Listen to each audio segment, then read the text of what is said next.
Colocar para gravar. Seção 4.3, Programa de Política Nacional na Saúde Mental no SUS, tá?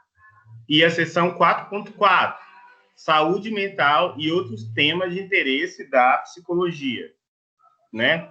O que vocês compreenderam ao ler essas duas sessões, o que mais chamou a atenção de vocês?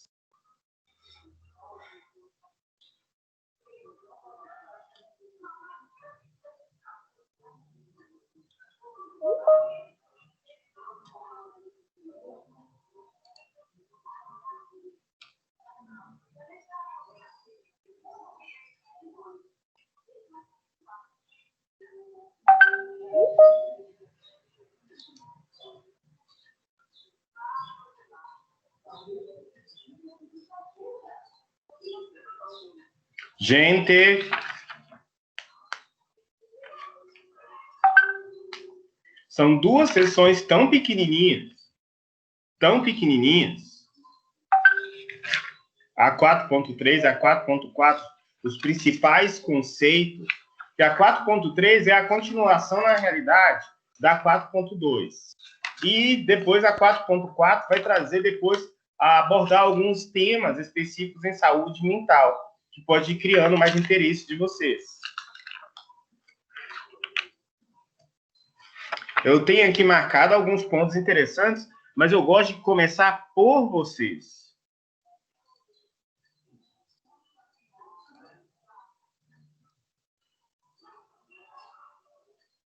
Vou começar de baixo para frente. Tamara, Simone, Natália, Michele, Marlon, Maria Aparecida, Luísa, Julie, Franklin, Sinatra.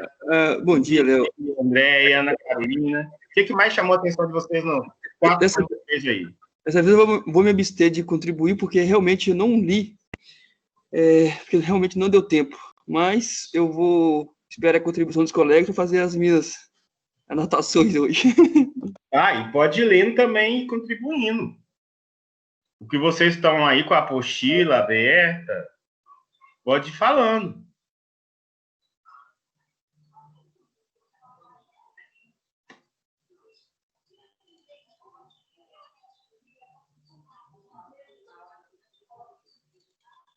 Bom, vamos lá. Vou fazer alguns comentários.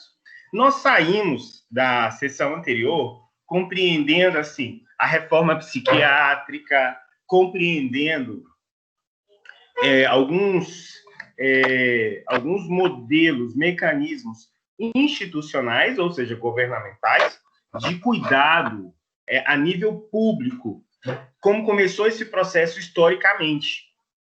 E aí também, aqui, no Programa Nacional de Saúde Mental no SUS, vai continuar trazendo para a gente como funciona esses mecanismos, né? Trazendo uma abordagem. Então, olha só, aqui na página 203 vai falar assim para a gente, pessoal, olha. Entendemos o fechamento dos leitos psiquiátricos como parte dessa reforma, mas o que aconteceu às pessoas institucionalizadas que perderam o contato das suas famílias? O que aconteceu depois? Quem já estava lá no ambiente psiquiátrico? Ou como reinserir quem foi privado do contato social diversos anos? E aí sai uma proposta para quem estava lá, né, no hospital psiquiátrico, e que muitas vezes nem era para estar lá, como, né, o pessoal que foi lá e visitou, né, a Andréia comentou, a Lília comentou, muita gente comentou que como é que foi essa experiência lá em Barbacena.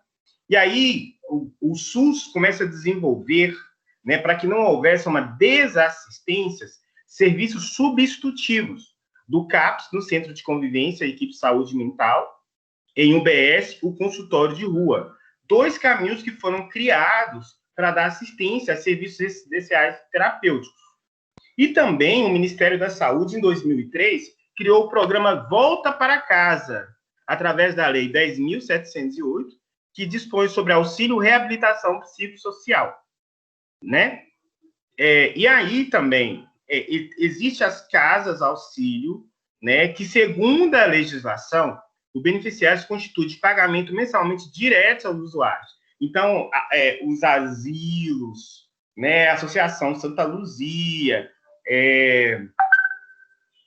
a Associação São Vicente, tem aqui em Valadares também, né?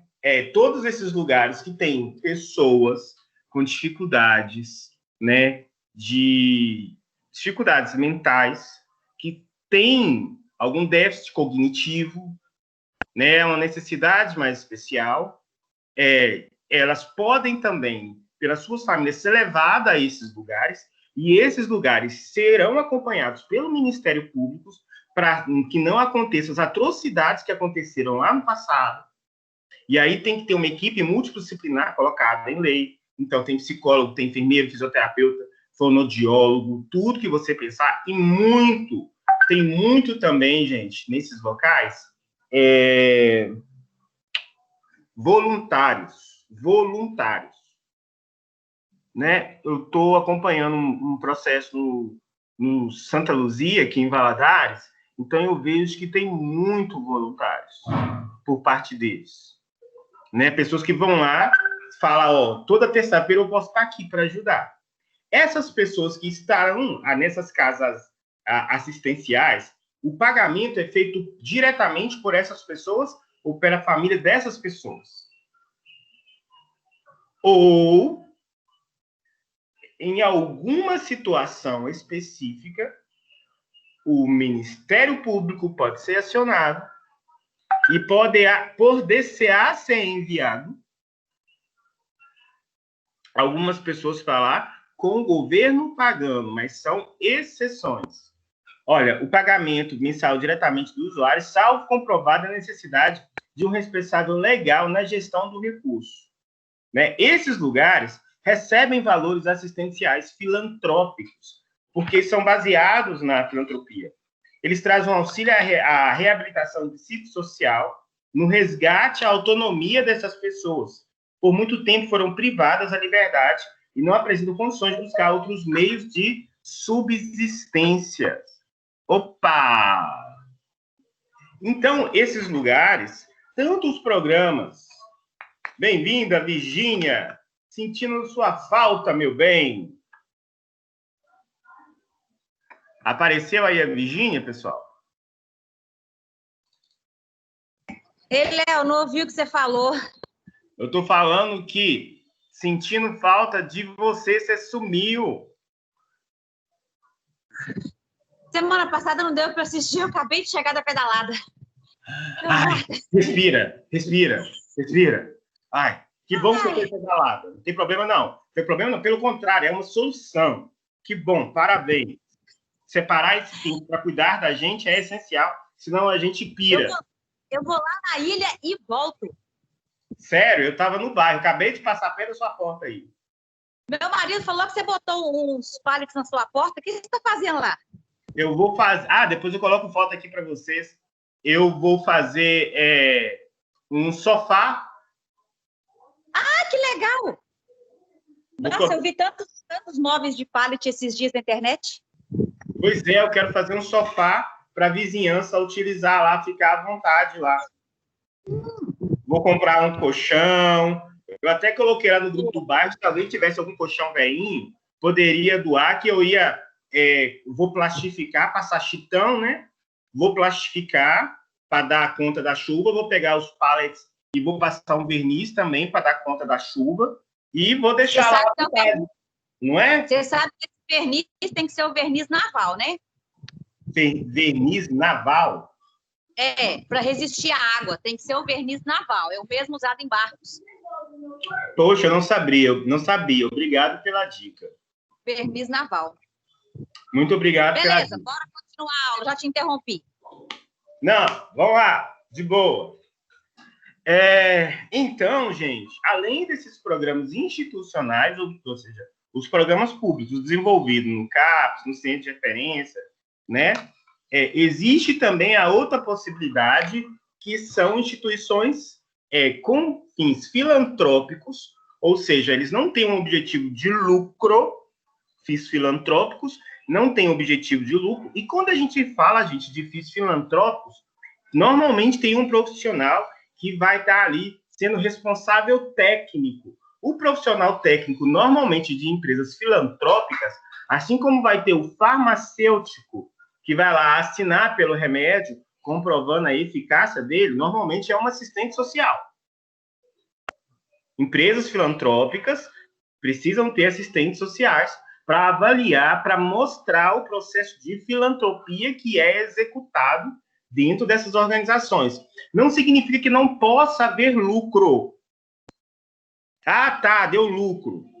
Quando isso é questionado, muitas pessoas não compreendem. O negócio é a finalidade do lucro, não é voltado para o proprietário ou para a diretoria. A finalidade do lucro é voltado para a assistência e manutenção e para fazer crescer a própria instituição. A instituição não foi feita para ter prejuízo. A instituição foi feita para que ela possa, sim, desenvolver as suas atividades, né, e conseguir ampliar os seus serviços. É claro que, na maioria das vezes, essas entidades filantrópicas, em muitas vezes, isso é uma realidade longa. Por exemplo, a Associação Santa Luzia, eu vou falar Santa Luzia, ou São Vicente de Paula, ou como é que é aquela lá de drogados, lá no final da cidade, gente? Me lembra aí, vocês comentaram, Aparecida? É o De Jorge? De Jorge. Na realidade, a maioria dessas associações filantrópicas, elas passam mais percalços, problemas. A realidade delas é de muito mais necessitar de ajuda do que você pensar que ela está conseguindo ter algo para fazer ampliar o seu serviço. Elas vivem muito mais de doações, né? Vamos lá, gente. Então, o objetivo principal que está aqui como política pública é auxílio e reabilitação psicossocial do resgate à autonomia dessas pessoas que por muito tempo foi privadas da sua liberdade e ainda não apresentaram condições de buscar outros meios de subsistência. Então, essas pessoas, quando elas foram privadas do direito dela, quando elas foram tiradas da família, observa que toda uma identidade, tudo aquilo que mantinha a vida dela, ela perdeu a condições até ela voltar a se construir uma nova, para aqueles que têm condição, construir processo de reabilitação e tudo mais, é muito difícil. Por isso, é necessário ter esses programas de reabilitação social, né? Promovendo a inserção, o resgate à dignidade humana, através da construção da autonomia e emancipação dos sujeitos, nos serviços residenciais terapêuticos, que são exemplos desses lugares. Possibilidade de viver em meio aberto, fazendo uso do espaço comunitário, da construção do laço dentro de um território. Bom, o que mais, gente? Eu estou falando, mas eu estou aqui esperando, assim, contribuição de vocês. Nossas aulas foram programadas para que vocês possam debater e trazer o assunto.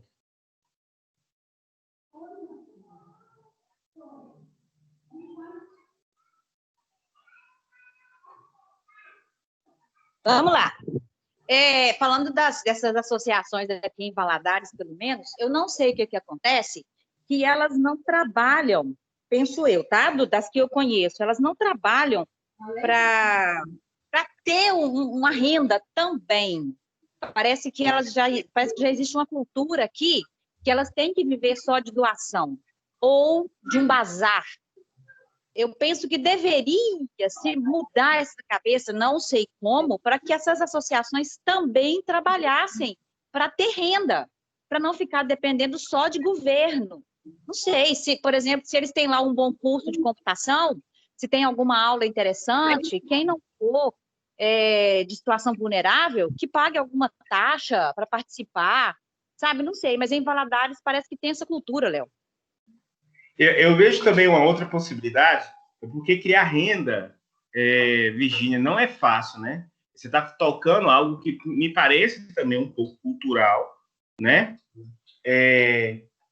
Eu acho que falta também um conhecimento, e quando eu estou falando conhecimento técnico também, na área de captação de recursos através de projetos. Que, como a gente sabe, você sabe também, grandes organizações pelo Brasil têm destinado, você tem a Vale, você tem Cenibra, você tem, enfim, várias outras grandes instituições, Bradesco, vou ficar citando nomes aqui, que tem um fundo para que empresas como essas desenvolvam projetos e captam recursos. Com certeza. Né? Então, é claro que... Mas isso aí é falha da equipe técnica, porque isso aí é serviço da equipe técnica trabalhar para desenvolver esses projetos. Isso. Mas, infelizmente, eles não têm exercido esse papel, se voltaram mais para o social e esqueceram dos projetos. Né? Porque a captação de projetos não é fácil e demanda conhecimento desde a área financeira. Para nós que somos da área de humanas, você desenvolver uma planilha financeira, comprovar os investimentos necessários, todos os recursos, não é uma coisa fácil, mas é uma lacuna existente, que eu acho que tem muito a ver com essa fala que você trouxe. O que eu vejo é que as instituições precisam criar vários braços de sustentação, desde o governamental, né, que o governo tem essa responsabilidade também, mas é uma responsabilidade desde o comunitário, ou seja, da sociedade que está em sua volta, através de doações, desde institucional, desde também produzir recursos próprios, como você vai ver muitas instituições, se a gente descer lá para São Paulo, oi, meu amor, depois você dá o beijo no pai, você acabou de levantar, tá? Aí... Desde aquelas, por exemplo, você vai andar muito em São Paulo, você vai ver que as próprias instituições montam o seu próprio bazar, montam a sua área de produção de cerâmica, monta o seu ateliê com artes, com quadro, com tudo isso, para ajudar. O que não significa também que ao montar, ao ter uma areazinha lá específica, que isso está gerando renda, que isso é um processo. Então, precisa, assim, ter um profissional hoje, a trazer profissionais de TI, trazer profissionais de design. Gente, é uma área que cabe muitos profissionais. Gente, produzir uma plataforma. Tanto a Univale quanto a UFJF, eles cedem estagiários para trabalhar. Dentro da prefeitura tem estagiários, nas ONGs poderiam ter estagiários nessas áreas que você citou. Mas é o que a gente falou, né? As ONGs têm que mudar essa cabeça, tem que quebrar essa cultura de só viver de doação. Só trazer a doação, ampliar. Aliás, isso é um tipo de doação também, né? Mas a gente só vive a doação assim, é o arroz, é o feijão, e esquece de outras formas de tentar trazer assim, subsistência financeira para a instituição. Isso depende muito da mentalidade da gestão, Virgínia, você sabe disso, né? Assim, não é fácil desenvolver isso, né? E criar uma plataforma com imagens, com leilão, existe N coisas, e fazer essa movimentação social. Dá o beijo, pai, aqui. Bom dia, Deus te abençoe. Vai lá tomar um café. Tem muitas possibilidades de serem desenvolvidas, né? E também projetos. Desde, por exemplo, equipe pessoal. Desde, por exemplo, orquestras, que pode fazer uma sinfonia, né, fechada, as pessoas pagando, né, imagina, um balé, né, em que vai ter lá pessoas com deficiência apresentando. A comunidade hoje está mais aberta para isso. Vamos lá. Continuando aqui, gente. Só lembrar que na página 204 vai falar sobre o CRT, que são casas localizadas em espaços urbanos, que podem acolher até 10 usuários de forma assistida e articulada, né, através de cuidados do SUS. São destinadas a egressos de hospitais psiquiátricos com hospitais de custódia que estão impossibilitados de estabelecer laço ou convivência da sua origem. Então, são aqueles casos mais difíceis de inserção, de volta à família, que necessita um cuidado especial ou não tem a família, porque acontece isso também, né? A família perdida não aceita, não quer, né? Não vai ser jogada. Então, o CRT, casas que acolhem até 10 pessoas, e na página 205 vai mostrar os tipos do CRT1, né? O CRT2. O 1 é o comum de apoio apenas de cuidador profissional contratado para cuidar. São residências desenvolvidas com estratégia de busca definitiva de moradia na comunidade. São sujeitos de grande potencial de reinserção. Agora, o CRT2, que acolhe sujeitos em situação de maior gravidade, quer seja por condição de saúde ou dependência física, ou em razão do processo do envelhecimento. Neste caso, a demanda de assistência domiciliar é mais intensa. Bom, uma fala na página 206, olha, a presença do psicólogo nos equipamentos substitutivos sobre o nosso papel é fundamental para a garantia da qualidade ao atendimento, devido à formação e o conhecimento do sofrimento humano. Por que o psicólogo dentro desses programas? É um profissional que pode contribuir para que o sujeito reescreva a sua história, atuando como equipe de cuidadores do CRT. Mas, além do psicólogo, desenvolver uma aproximação com a família, quando é possível, e o trabalho com a comunidade também se configuram em estratégias inquestionáveis quanto ao resgate da dignidade humana. Porque, em alguns momentos, a família não vai ser possível ser atraída para esse processo, gente?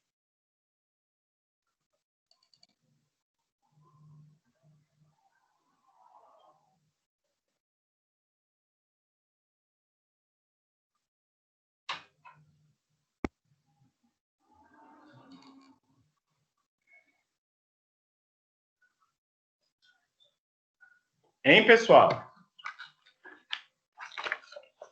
Por que em alguns momentos a família não... O sujeito não poderá ser reinserido à família?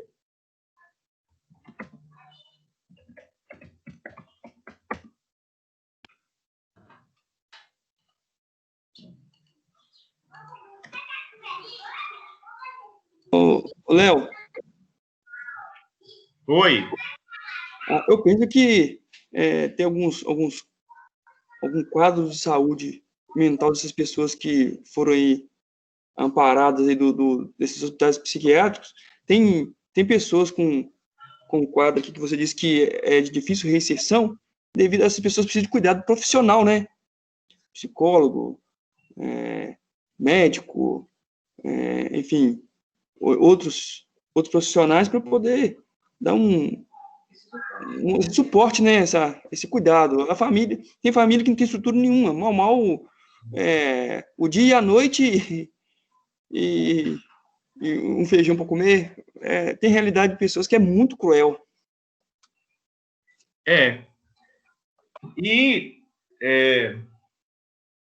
Mas a gente vai encontrar, Franco, eu estou entendendo o que você está falando, é fato, mas a gente vai encontrar que mesmo em famílias de realidade muito difícil, elas vão encontrar uma forma de dar uma assistência dentro daquilo que elas têm condições, e que uma assistência que vai ser não totalmente reparadora, mas uma assistência, um cuidado, porque o laço principal é a família.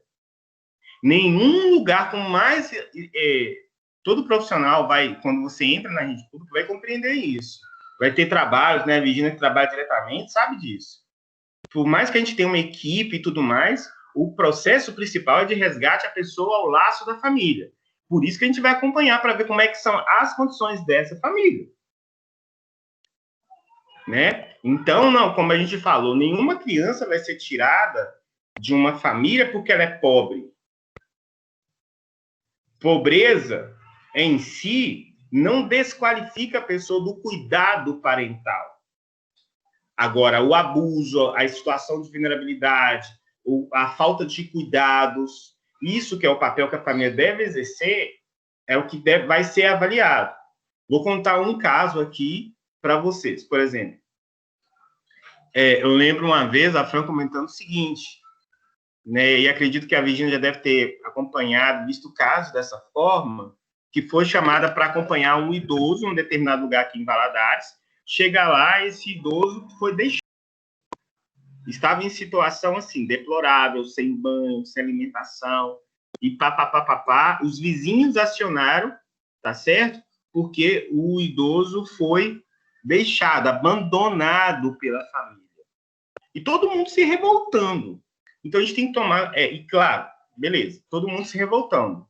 Né? Como é que os filhos fizeram isso? E os filhos, cada um vivendo sua vida. E aí foi a equipe, assistente social, psicólogo, visitou, fez o levantamento, foi buscar quem é a família. Aí tem advogado também no CREAS, foi acionado o Ministério Público, né? E foi acompanhou as famílias. Os filhos se recusaram, as filhas se recusaram, tá certo? Me parece que ele tinha 3 filhas. As filhas se recusaram, falaram que não queriam, né? Melhor deixar ele lá e tudo mais. E, como forma de prestação de contas, isso também chegou ao Ministério Público. E o Ministério Público chamou o CREAS para saber, né, para ver como estava sendo feito o trabalho, como estava acompanhando o trabalho, só como prestar contas, né, saber o que eles observaram. E foi observando a família. E ela comentando assim, Léo, meu bem, acontece o seguinte, assim, é claro que quando a gente vê um idoso sendo abandonado, a gente dói, porque principalmente que é um lugar que nós vamos chegar e que nós queremos chegar. Nós não queremos chegar à terceira idade, nós queremos morrer. Ponto. Né? Então a gente busca. Só que esse idoso, especificamente esse, como pode acontecer, a gente não sabe a história egressa dessa pessoa. Esse idoso tinha até violentado as filhas. E no caso, as filhas, elas foram mexer num baú, num desespero, e quando elas começaram a relatar o que elas passaram, elas falaram, eu não quero ficar do lado dele. Me dói ficar do lado dele. É uma forma de eu não lembrar do meu passado. Então, o que cabe aí?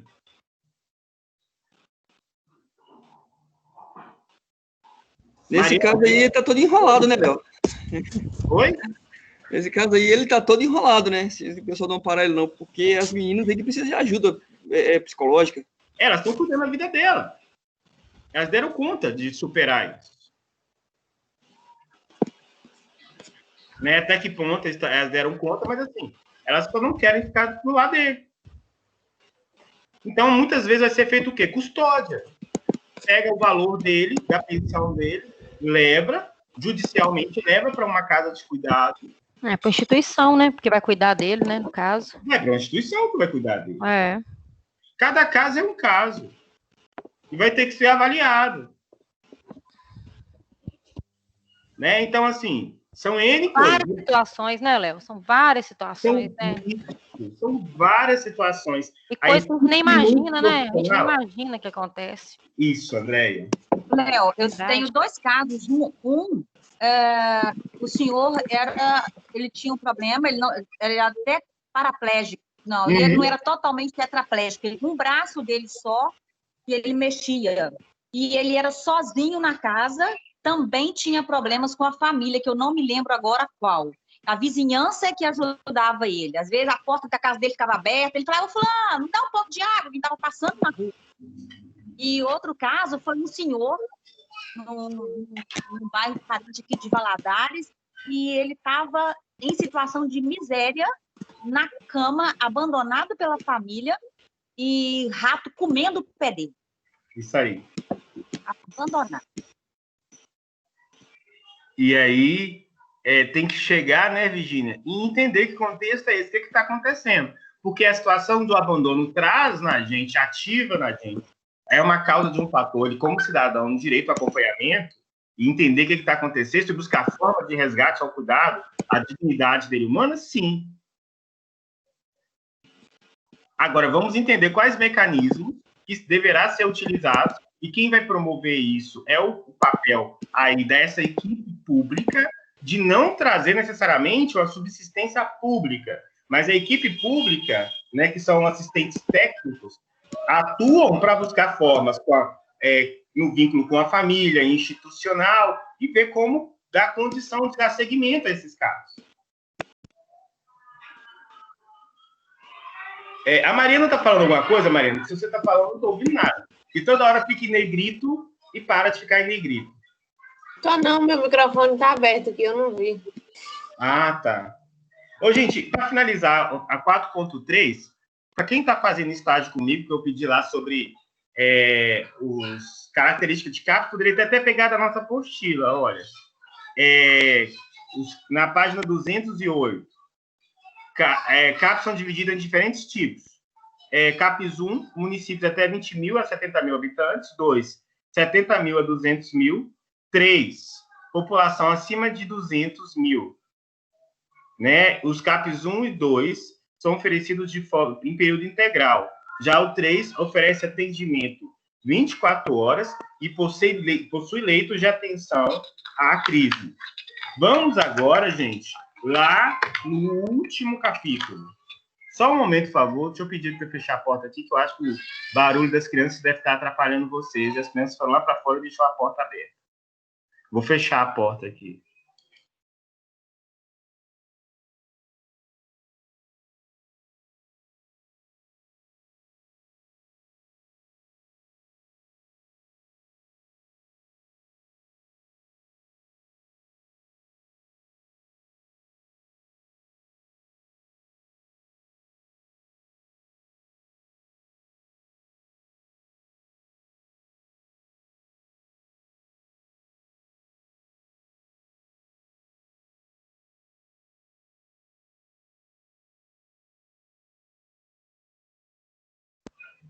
Continuando. Saúde mental, último capítulo. Saúde mental e outros temas de interesse da psicologia. E aí, pessoal?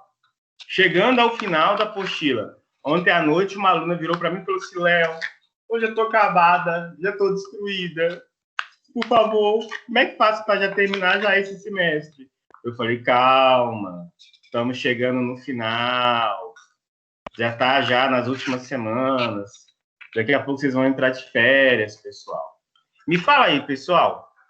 Ao pegar esse último capítulo, aliás, eu vou fazer diferente. Ao avaliar tudo que nós estudamos, saúde, filha, limpa o narizinho no banheiro. Ao pegar tudo que nós estudamos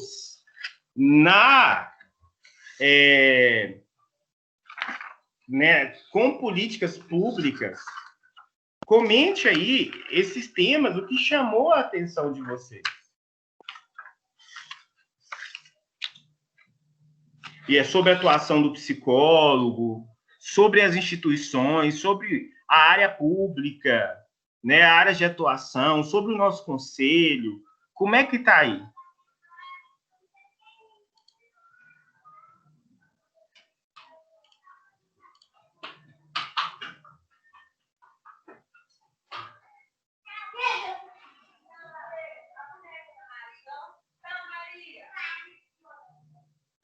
Bom, professor, para mim, foi assim, essa matéria, né, em si, ela foi riquíssima, porque eu aprendi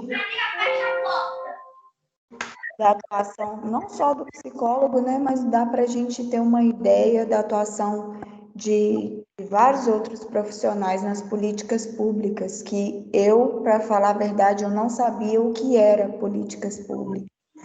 Então, para mim, essa matéria foi de grande aprendizado.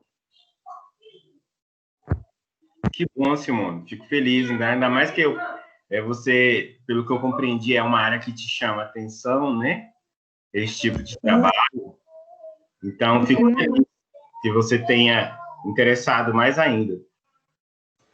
Léo, Oi. Penso da mesma forma da Simone. Eu não tinha um conhecimento sobre políticas públicas, né? Nada assim. E a sensação que a gente tinha, que eu tenho, né, que eu tinha até então, era que uma sensação que as pessoas eram que abandonadas, não tinha ninguém por elas, né? Mas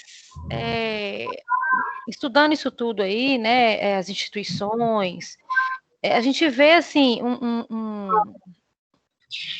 eles fazem alguma coisa, né? O governo tenta fazer alguma coisa para estar atendendo a necessidade das pessoas, né? De várias formas. Eu falo assim, as instituições, no caso.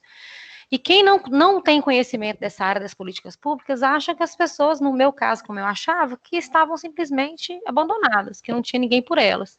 E hoje eu consigo ver de uma forma diferente. Então, para mim foi muito bom essa matéria. Eu gostei muito dessa matéria. Não é isso. Complementando aí a fala da Andréia, eu lembro do primeiro período com a aula da disciplina que o Marcos trouxe do SUS. Eu achei essa disciplina esclarecedora, porque igual a do Marcos no primeiro período, porque tinha tanta coisa que eu criticava como leiga, como só usuária do SUS, que eu achava assim, que a gente nem tinha conhecimento que tinha esses direitos como usuário, mas por não ter conhecimento. E agora também como políticas públicas, né? Ao primeiro, como leiga, ouvindo falar políticas públicas, a gente pensa que é uma coisa inacessível, mas também a gente não busca. Eu também achei muito esclarecedor. Que ótimo, gente, que bom. Né, eu confesso para vocês que até para mim também, eu comentei com vocês, olha, não é uma área que eu tenho conhecimento. Vai demandar muito de mim buscar forma de manejo, de leitura e de compreendendo como as instituições, como o processo público vai sendo articulado para dar subsídio a nós, usuários, né? E quando a gente está falando, a gente não está falando do outro, né? A gente está falando de nós, como necessidade que essas instituições, esses programas, diversos programas, pode ser que nós não tenhamos o perfil, mas alguém próximo a nós vai ter esse perfil. Não significa que ele está funcionando, né? Só, por exemplo, quem está lá no dia a dia sabe o quanto que fica exaurido para fazer o programa funcionar. Mas o programa, a lei, existe. Existe. E aí tem que ser buscados os mecanismos próprios, tá certo, para buscar dar legitimidade para que aconteça. E como vocês mesmos disseram, muito desses programas aqui é desconhecido a nós, de que nós visualizamos.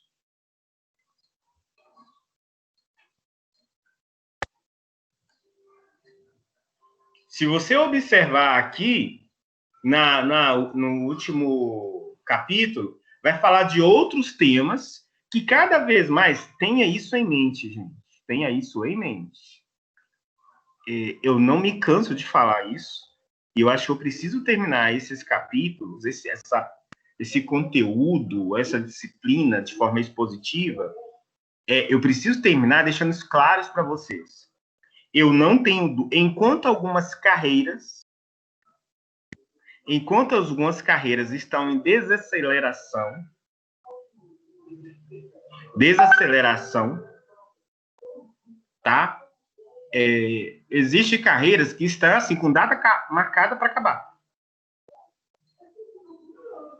Se eu falar para você, e depois a gente pode, se vocês quiserem, eu explicar, Léo, meu filho está querendo fazer esse curso e tal. Eu já vi estudos que existem carreiras como, por exemplo, engenharia de produção, tudo isso. Por causa da informatização, né, a engenharia de produção, que até o Conselho Regional de Engenharia começou a validar bem recente, já vai desvalidar como profissão civilmente, né, mas vai ter o conhecimento, né, daqueles que já tiveram, daqueles que ainda estão, mas eles enxergam que existem carreiras que vão realmente acabar.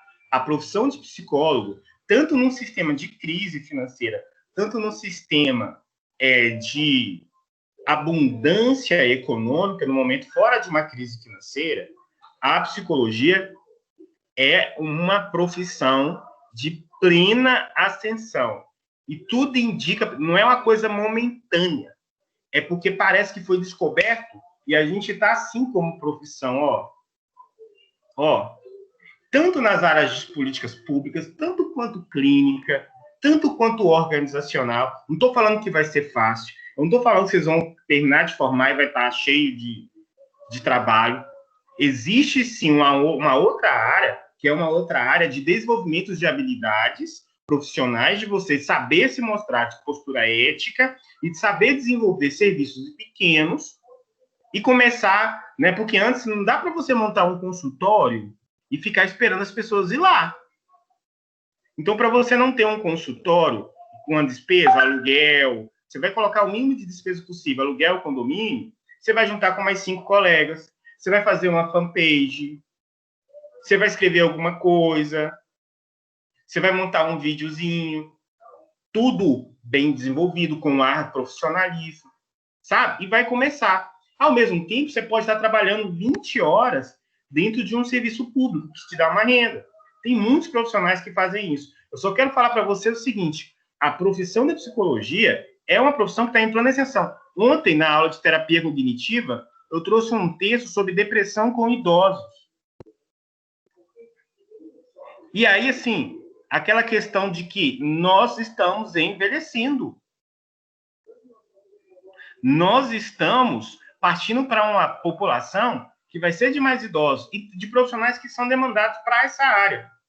Aí você tem uma área de psicologia do envelhecimento em ascensão, precisando de mais estudos, de mais manejo, de mais contribuição. Você tem uma área de políticas públicas, que cada vez a gente tem um sistema público com mais encalço, uma sociedade que vai vivendo crises. Você tem uma área de crises e vulnerabilidades, que as primeiras pós-graduações do Brasil estão surgindo na área de crises e vulnerabilidade, gestão de conflitos. Você tem a área de família. Então, assim, galera, forma.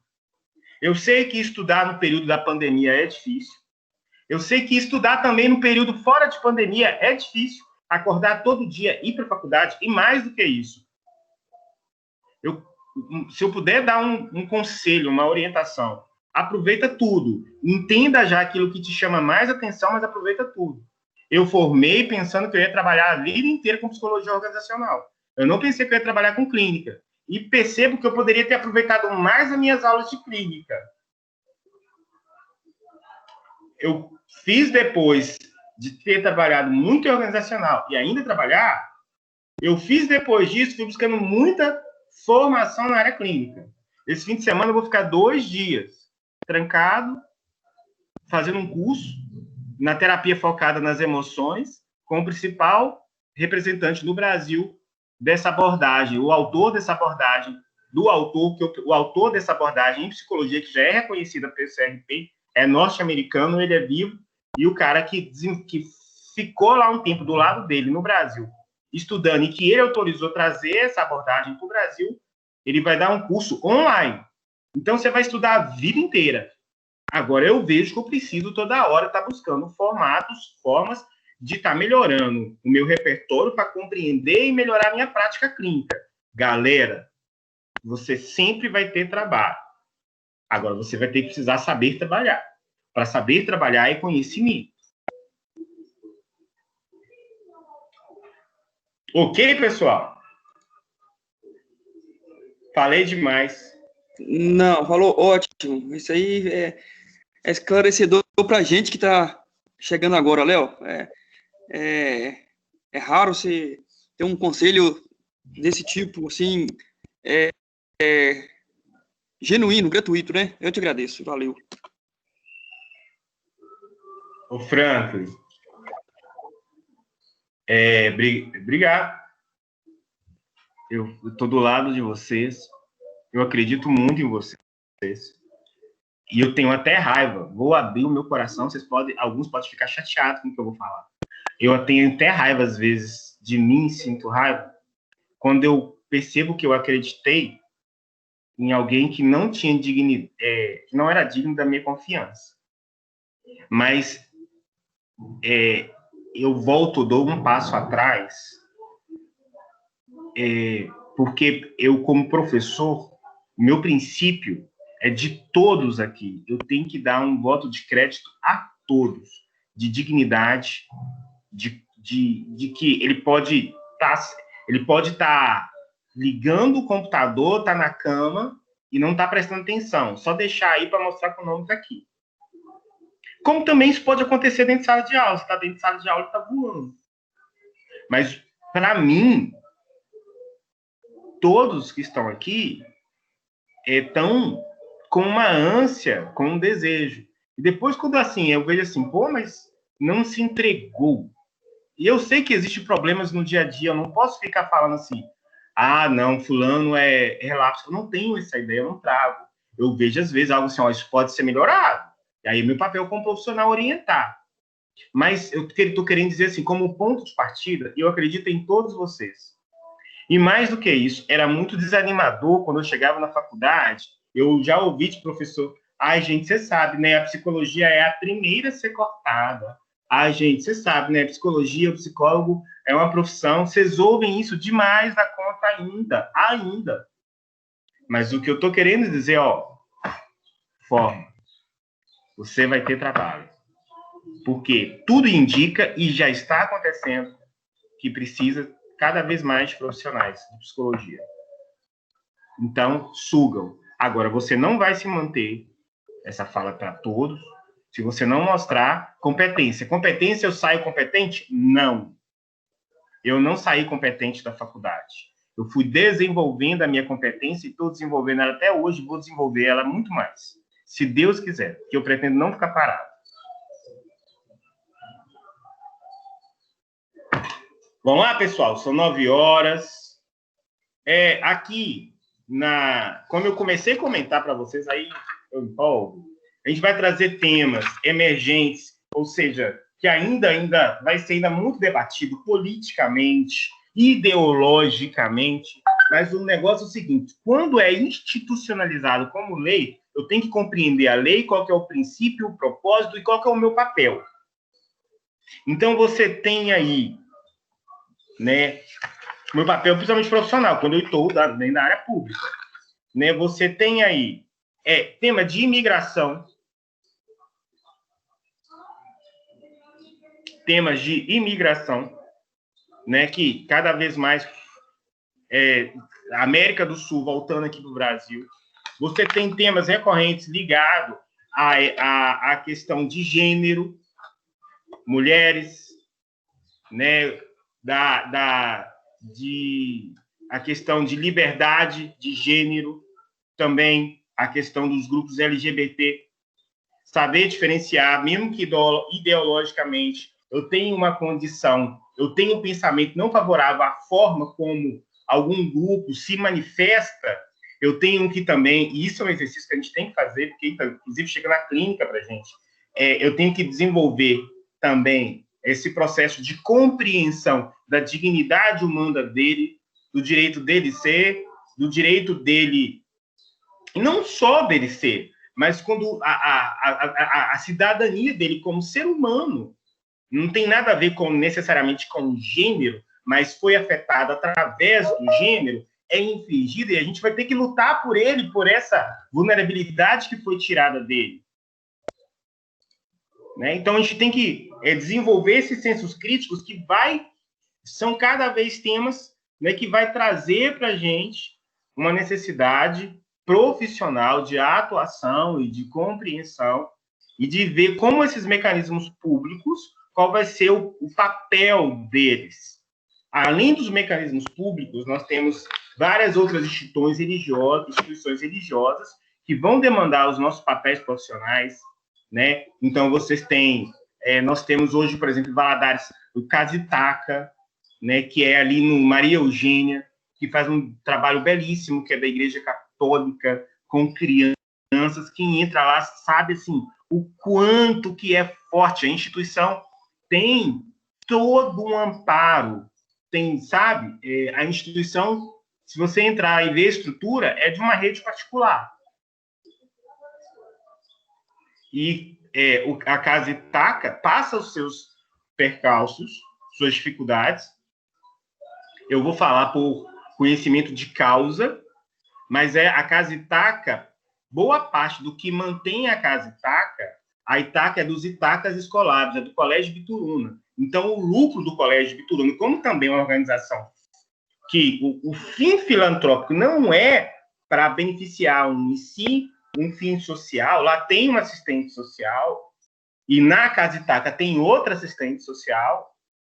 Então, tanto o lucro da instituição, tanto quanto... Aí a instituição também tem muitos bolsistas, né? Como eu falei para vocês, a maioria das instituições profissionais, ou seja, que professam uma fé em Valadares, educacionais, Colégio Presbiteriano, Colégio Imaculada, Colégio Lourdinas, ela tem ainda, além dos estudantes bolsistas, que por lei, para ter isenção de impostos, elas pegam parte da sua renda ainda e colocam em outras fundações que ela mantém. Então, a mesma instituição, por exemplo, de uma sala de aula lá dentro do Colégio de Turuna, eu estive no Casa Itaca. Existe lá na Casa Itaca. E nós, professores, nós fazemos lives de música. Tem a Elisete, que canta perfeitamente música, e vai lá, faz um som, né? E aí lá tem PicPay no meio do YouTube, você coloca e faz sua doação. E a festa maína do Colégio Bituruna, nós conseguimos, esse ano não teve, mas nós conseguimos, em média, na festa maína, pessoal, 50 mil reais em um dia de trabalho. Porque são doações que os alunos trazem, o arroz, o ovo, o extrato de tomate, e tudo que você pensar, canjica, e nós vamos cozinhar, professores, alunos, vamos abrir a porta do colégio para a comunidade, vamos vender para sustentar a Casa Itaca. Parte da Casa Itaca vem de renda pública, ou seja, a maioria dos profissionais lá, a maioria, não são todos, são pagos pela prefeitura. Por exemplo, um professor de informática, um professor de maternal, educação infantil, que é uma creche para as mães poderem trabalhar, mas não foi construído pela instituição, pelo governo, foi construído pensando. A Igreja Católica desenvolveu e busca formas de captar recursos para promover, sabe que ali em volta tem um campo de vulnerabilidade e de pessoas que precisam desse acesso, porque muitas mães só conseguem trabalhar se deixar o filho ali. E ali também tem um psicólogo que está ali trabalhando. Inclusive, uma das diretoras que morreu, tem uns 3 anos de acidente, morreu, esqueci o nome dela. Engraçado que há 5 anos atrás, mais ou menos, eu e ela ficamos na mesma barraca da festa maína. Ela morreu no acidente na lua de mel dela, ela casou e morreu, ela e o marido. Recém-casados. A diretora, que era uma psicóloga, e era protestante, olha só, como o Itaca, ela é muito legal. Eles, assim, não importa qual a sua fé, se você tem princípio como o nosso, nós não vamos deixar de delegar a você esse papel. Ela, como diretora, ela era protestante, estava ali na frente do Itaca, andando junto com os padres e andando e desenvolvendo todos os programas necessários. Ela era uma psicóloga, ela morreu num acidente quando ela foi viajar para a lua de mel. Né? E nós, 5 anos atrás, nós ficamos na mesma barraca, eu e ela, do feijão tropeiro. Então, gente, está aberto.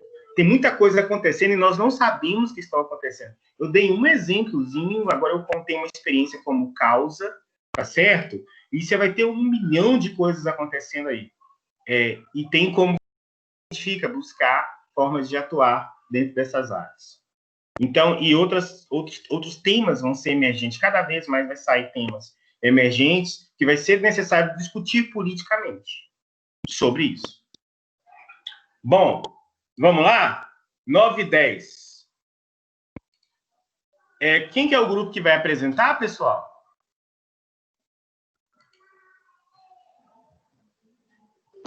Oi, Léo. Tamara, Ariane, Carol, o Marlon e tem mais uma pessoa. A Luísa. Luísa, isso. Beleza. São 9h10, podemos voltar a 9h25? Podemos. E de 9h25 até as 10 horas, fica com vocês a aula, tá bom? Tá joia. Beleza, então, pessoal. Um abraço. Vou colocar no mudo e fechar a câmera, mas daqui a 15 minutos estamos de volta. Tá joia.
Oi, pessoal, vamos lá?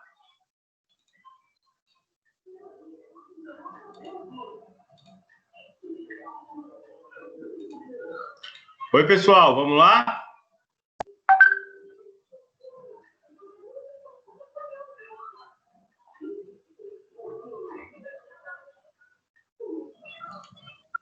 Bora! Gente.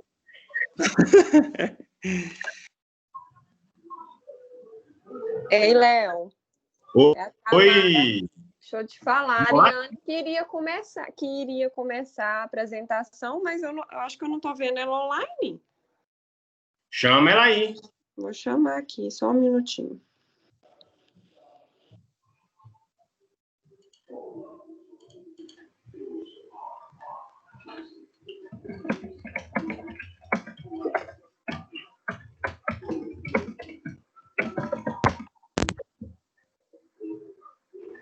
Eu já estou online. Oi?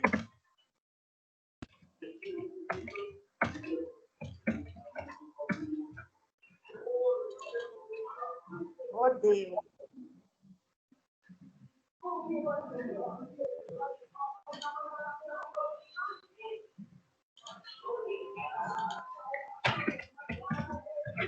Gente.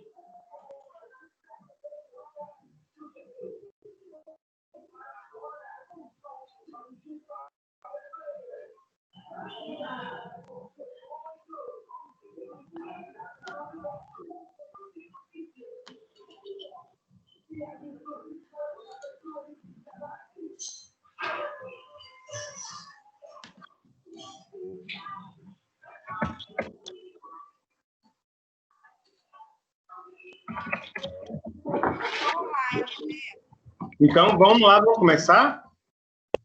Podemos? Pode. Então tá. Então, bom dia, né, para todos. Bom. Nosso grupo seria, a Ariane iria dar o início, mas como, né, já estamos aí, então eu vou começar a falar, tá bom? Sim. Então, o texto que nós vamos falar aqui um pouquinho com vocês é Pandemia. Psicologia hospitalar contribui à saúde mental de profissionais e pacientes. Como todos nós sabemos, né, estamos aí desde março sofrendo com a pandemia, que é um conceito mundial para todos. E aí, o que o texto vem falar do psicólogo? Como a psicologia veio aparecer mais dentro desse conceito hospitalar? Porque aqui dentro do conceito hospitalar fala que o psicólogo vem promover estratégias de humanização à saúde. Então, é o papel do psicólogo no contexto hospitalar. E aqui no texto vem trazendo mais de 40 mil, mas sabemos que tem muito mais aí, né, de pessoas que já vieram a falecer, outras continuam, né, com a Covid, mas dentro do ambiente de hospitalar vem trazendo que não é só o paciente em si que o psicólogo promover essas situações aí de humanização à saúde, mas também as pessoas, os parentes, né, que estão envolvidos aí, porque é uma doença que pegou todo mundo de surpresa. Então, além do paciente, também os parentes, o psicólogo vem aí fazer isso. Então, ele atua na fase de internação e também lida com as consequências emocionais do adoecimento. E aqui fala que o papel do psicólogo hospitalar na Covid não se restringe apenas, né, como eu disse, aos pacientes. Por internação ao longo, não tem uma internação, não é internação de curto prazo, é uma internação de longo prazo. E aí também vem falar um pouquinho de observar sinais de, nem sei se eu vou pronunciar certo, né, porque na dúvida, Burnout. Estou errado? Pode ser, tem duas pronúncias, ou burnout ou burnout. Burnout. Então é isso que eu fiquei na dúvida. Que é um psíquico caracterizado pelo estado de tensão emocional e estresse provocado por condições de trabalho desgastantes. Ou seja, é uma síndrome que está cometendo essas pessoas por causa, devido dessa doença, da pandemia. Então, o psicólogo também atua aí, não só nos pacientes, como também nas pessoas próximas ao paciente. E aí eu vou deixar agora a Lu falar um pouquinho.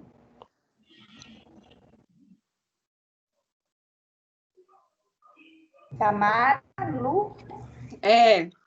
Agora eu vou falar. Bom dia para todo mundo. É a Tamara que está falando. Ah, Tamara? Isso. Agora eu vou falar um pouquinho do papel do psicólogo nas UTIs, agora com esse momento de pandemia, né? Como é que está sendo importante esse acolhimento que o psicólogo faz à família. E o psicólogo hospitalar, ele não está ali para atender somente o paciente.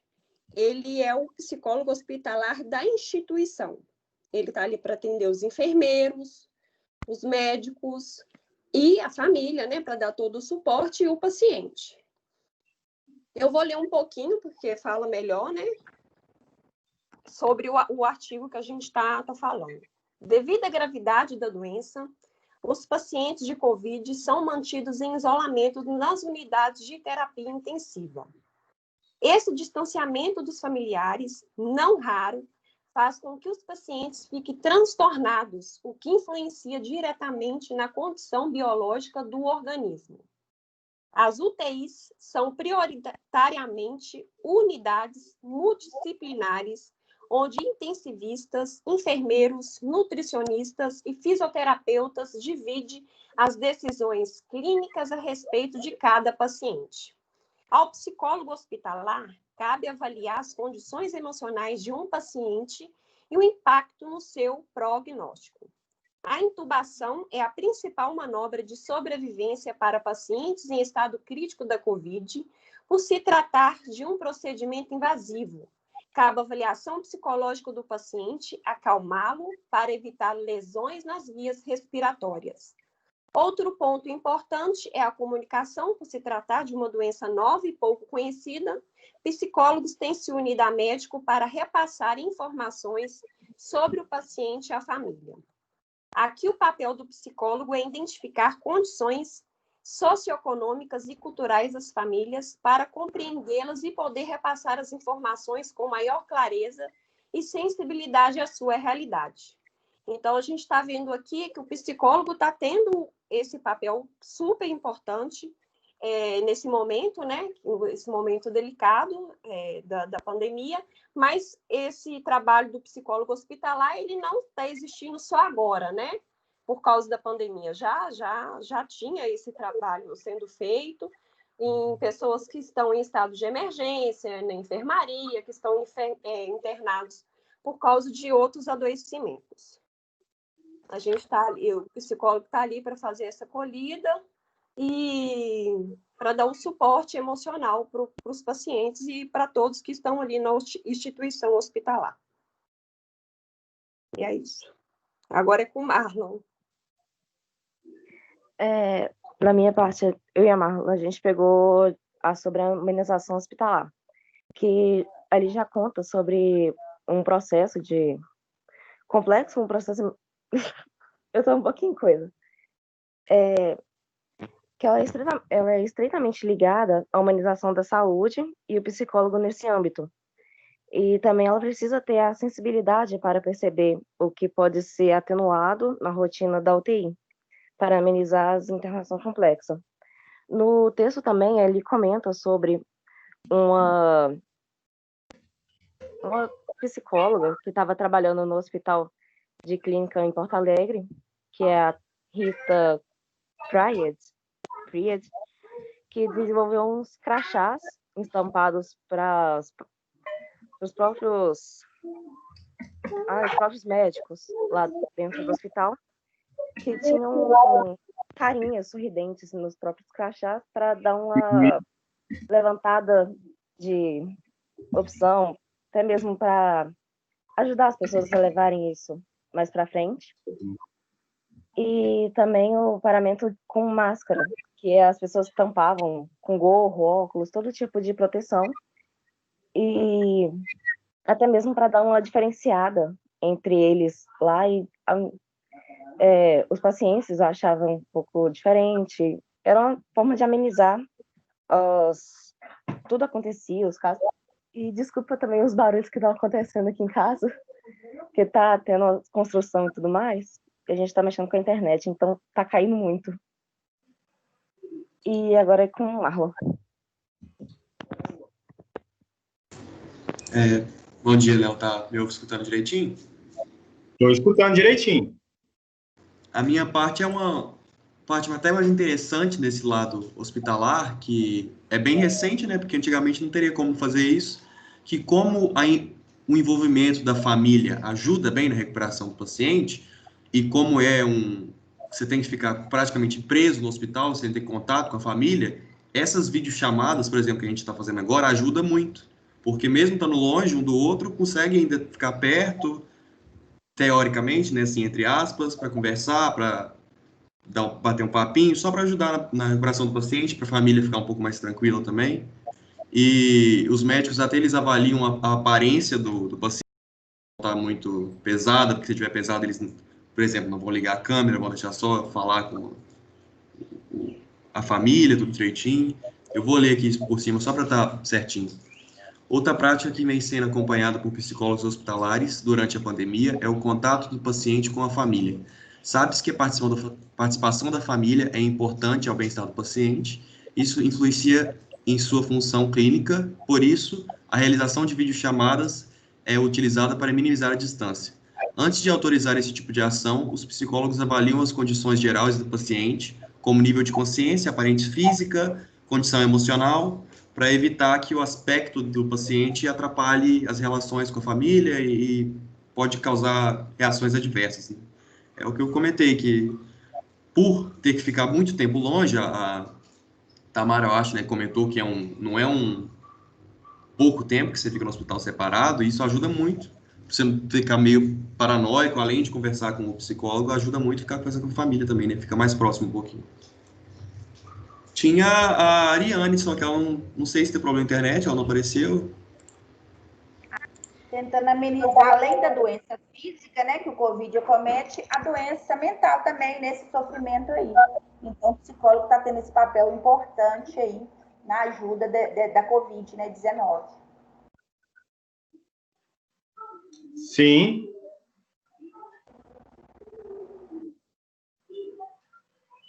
Então, é isso. E também tem outra parte. Pode falar. Essa parte ter videochamada e tudo mais, até mesmo aqui o pessoal da frente estava comentando, quando o pai deles lá teve Covid, só estava funcionando por videochamada. Isso, até que eu saiba, é só mesmo lá no... Até então estava tendo aqui só na... Que eu sei, lá na Unimed mesmo, tá funcionando normal. Você pode ir lá fazer visita e tudo mais. Porém, nos pronto-socorros normais, onde está só internação pública, eles só estão permitindo de longe a visita. Não sei se os outros lugares podem ser diferentes, mas aqui em si está funcionando dessa forma. Era só mesmo isso que eu queria comentar. Sim, pessoal. Tem mais, grupo? Não. Finalizar. Tá. Como a proposta inicial é assim, é a atuação do psicólogo dentro de políticas públicas, né? Vocês trouxeram uma proposta da atuação do psicólogo no ambiente hospitalar, que também é um ambiente que pode ser público, ou pode ser privado, ou pode ser misto, né? Economia mista, público e privado ao mesmo tempo. Um exemplo disso, de um hospital de economia mista, de gestão mista, aqui em Valadares, é o Bom Samaritano, que vive tanto de recursos particulares, quanto também de recursos públicos. Então, vocês trazem a atuação do psicólogo dentro desse ambiente hospitalar, no momento que tem para a gente, né, que é a pandemia. O que esse psicólogo vai fazer? Né? Interessante, só mostrando aqui, Marlon, assim, entendi muito bem o que você quis dizer, mas, assim, nesse momento, bater esse papinho é um significado tão grande, cara. Esse papo, essa conversa traz um significado que não é só um alívio, sabe? Para algumas pessoas, é a despedida da vida. Né? Não é só assim, sabe, como vocês muito bem falaram, sabe-se da interação, da riqueza que é para as pessoas não sentir-se só, abandonado, ainda mais no ambiente hospitalar, que ele tende a ser mais um. Ele perde o seu referencial, ele perde muita coisa. Então, quando o psicólogo busca estratégias de humanização, ou seja, de não ir perdendo essa identidade, né, do nome, o sujeito, tá certo? Trazer características do seu dia a dia, possibilidades de videochamadas, possibilidades de interação familiar, compreender um pouco dessa história e entender os significados e passar para a equipe multidisciplinar essa história do indivíduo, de como o médico, de como o fisioterapeuta poderá trabalhar, né? E também o ambiente de UTI, que vocês falaram, o ambiente de UTI não é exclusivo do médico, é exclusivo de uma equipe multidisciplinar, inclusive do psicólogo, que vai compreender a dor do que está acontecendo ali e trabalhar com isso, né? Para que o sofrimento seja o menor possível daquilo que já é sofrido pela pessoa. Sim, pessoal, pode falar. Ô, professor, um ponto que eu achei muito importante na fala dos colegas, eu não lembro qual foi a colega que falou sobre isso, é que há um tempo atrás nós apresentamos um trabalho que falava sobre a atuação do psicólogo na área educacional, né? E o psicólogo não atua diretamente com o aluno, né? Ele atua com professores, auxiliares e ali no âmbito todo no quesito da escola, né? Me fugiu a palavra aqui. E no hospital, pelo que as meninas e os meninos disseram aí, é da mesma forma, não é só com o paciente, né? Com todas as pessoas que estão envolvidas ali. Que na minha cabeça o psicólogo atuava era no âmbito escolar com o aluno, no hospital com o paciente, e não é só, não é exclusivo de paciente a aluno, né, dependendo do âmbito. Isso é com toda. Ele vai trabalhar, ele vai ouvir, Simone, o que o médico tem a dizer daquela situação, como é que está o andamento clinicamente, porque o psicólogo também dá o andamento clínico-mental, o médico dá o clínico-físico, né? E aí, como é que pode ser desenvolvido, quais são os próximos passos que vai ser desenvolvidos, né? Quem que deve articular com a família, o que deve articular com o enfermeiro, o que o enfermeiro deve articular. Então, a equipe médica, aí quando a gente fala equipe médica, gente, equipe médica também, a equipe de saúde é o psicólogo. Nós somos profissionais da área de saúde mental.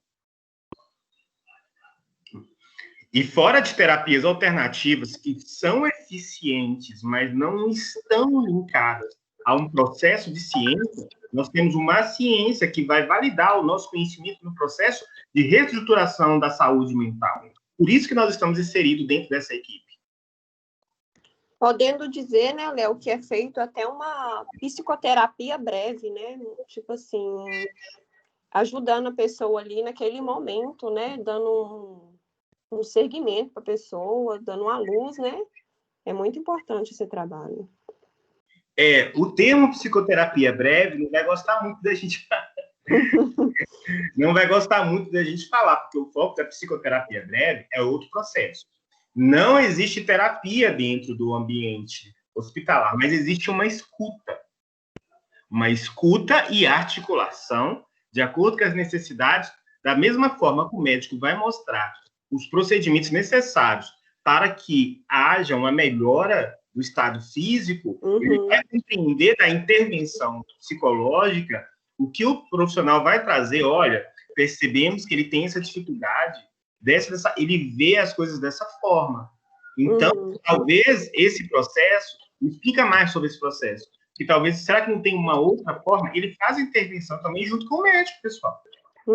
Você tem que ficar parado, porque o médico vai estar lá todo cheio de certeza. Não é fácil validar o nosso conhecimento. Tem que ter, né, um conhecimento melhor, né, para falar, um conhecimento mental. Isso para a gente articular, né, um conhecimento na área de psicologia hospitalar, né, tipo assim, ó, tá acontecendo com esse paciente isso, ele está vivendo dessa forma. E isso não contribui para a melhora do bem-estar físico dele. Olha, gente, ele está começando a se despedir do mundo, você percebeu? Olha os comportamentos dele. Ele está vindo uma entrega dele. Ele está fazendo um auto-extermínio, ele está praticando suicídio. Com esse processo de negação. Vocês compreenderam o que está acontecendo? O que a gente vai mudar a partir de agora? Que tipo de abordagem a gente fala com ele? Isso aí. O que mais, gente? E só um adendo aí nesse assunto do atendimento hospitalar. Bom dia aí, eu dando pitaco. O psicólogo atuando na rede pública, né, diferente do privado aí, o atendimento não é reservado, né? Às vezes, o paciente está na maca ali, no corredor, o psicólogo é solicitado para atender tal paciente, mas tem o acompanhante passando do lado, chamando também, a outra maca encostando também do lado, o que já está perto ali também ouvindo a conversa, não tem aquele sigilo, né? Não dá para fazer aquela abordagem particular. Intimidade, né? Personalizada, não. Ali é no meio de todo mundo e o foco do psicólogo, né, fica comprometido porque tem certas particularidades que não pode ser dita ali e aí tem que dar um feedback lá para familiares também e a procura e a demanda é grande, né? Você sai de um leito, já vai para o outro e assim vai. Muito bem falado, Fran. Teve uma experiência, eu acho que eu levei para vocês o pessoal que está indo no quinto período. Acho que o quarto período também assistiu. Quando eu trouxe aquela psicóloga, né, lá do Hospital Municipal, falou que justamente isso que você está falando. O psicólogo hospitalar ele vai trabalhar de tênis. Ele não tem esse ambiente privado. Ele vai chucar. Uma pessoa ouviu, tem psicólogo? Vem cá, deixa eu falar uma coisa para você. Então, assim, e ele vai estar pipocando e vai desenvolver, no meio de um monte de gente passando, correndo ali no meio do corredor, uma forma de promover, de entender quando a pessoa está com mais dificuldade de falar porque está em público, de ver o que é possível fazer. Não, articular esse papel não é nada fácil. O grupo quer falar mais, pessoal?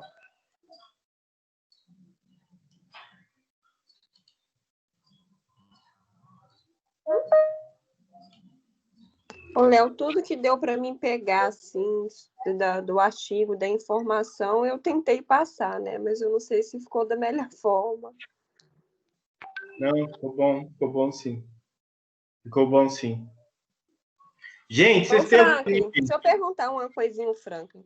Esse atendimento do psicólogo em rede privada é da mesma forma, Franklin? Olha, na rede privada é diferente, né? Cada um tem o seu leito. Porque né? você trabalha nos dois hospitais, né? Não, é diferente, de realidade diferente, né? Econômica, estrutural, né? O corpo clínico, as equipes multidisciplinares são as mesmas, né? Que acontece de o mesmo médico trabalhar em todos os hospitais, os técnicos de enfermagem, os psicólogos também, né? Tem mais de um vínculo, mas o atendimento ele é diferenciado. Você pode fechar lá a cortina, ou às vezes tem só um paciente num próprio leito, num leito só, né? Às vezes tipo assim, você pode pedir um acompanhante que estiver lá para guardar um minutinho lá fora, depois vocês conversam com ele particularmente, sozinho. É diferente. Como diz, são dois mundos, né? Uhum. Dois mundos. Entendi. Mas se a pessoa que é profissional faz funcionar. Depende da cultura e do conhecimento e do profissionalismo, né? Uhum. Muitas vezes, né, Frank, pode acontecer de ter um profissional trabalhando nos dois lugares, né? E aí, quer dizer, como também você trabalha nos dois lugares. E a gente, que é profissional, a gente vai trabalhar com aquilo que a gente tem. Uhum. Exatamente. Né? É comum, né? É comum ter mais de um vínculo, né? Um exemplo, né? Um exemplo, assim, às vezes acontece um acidente de moto, um exemplo.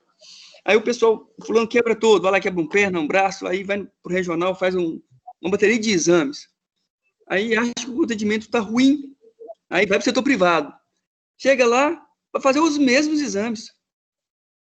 Entendeu? Uhum, então, tipo assim, depende muito também do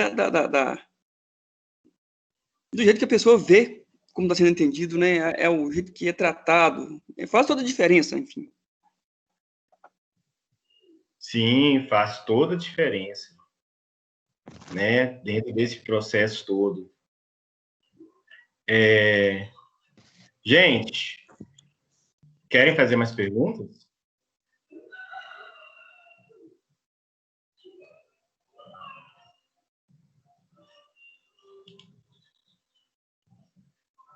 Agora, deixa eu fazer uma outra pergunta.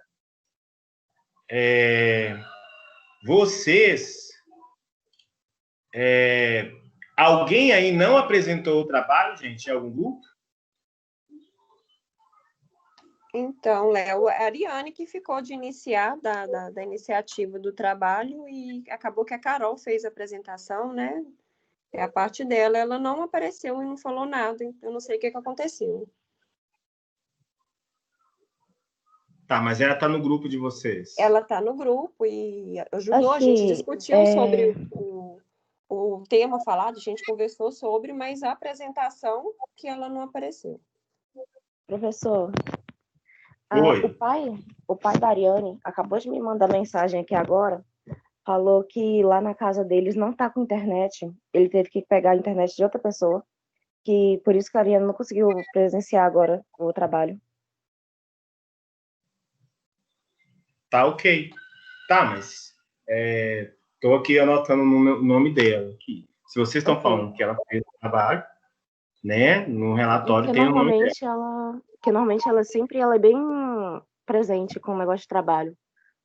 Eu tinha até ficado meio preocupada por ela não ter vindo, mas agora porque vai dar uma mensagem, então já dá uma aliviada. Ok. Beleza. Mas, assim, além disso, eu quero saber na sala, alguém não apresentou trabalho, pessoal? Não, todo mundo participou nas falas, assim. Beleza. Semana que vem é o nosso simulado. Aí, na próxima aula, já terminamos a apostila toda. Semana que vem, eu vou trazer um simulado durante a aula pra gente. Tá ok? Uhum. Então, tá bom. Eu vou ficar aqui agora na sala à disposição de vocês. Vocês vão elaborar o relatório. Eu devo abrir mais ou menos também semana que vem para entregar os relatórios. Tá? E vamos finalizando aqui. E até semana que vem no simulado, então. Tá ok, pessoal? Tá bom, obrigada. Então tá, Léo. Aí até 11 horas, aí depois das 11 começa o estágio? É isso? Às 11 horas e Vai começa dar o estágio. Tá. Exatamente. Uhum.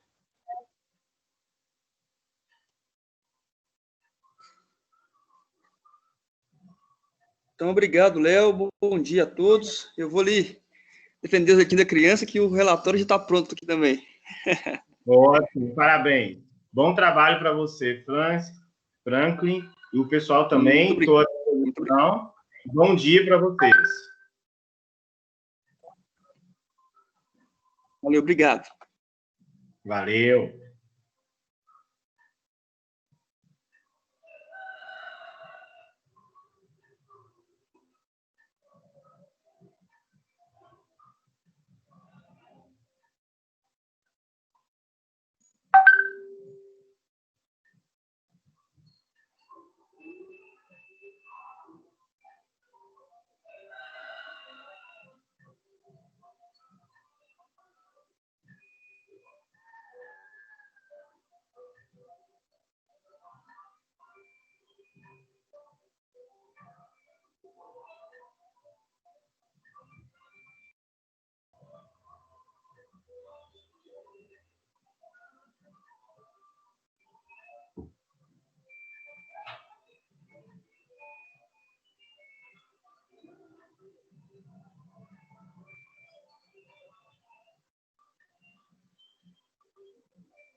Está caindo mais.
Pega, Pedro.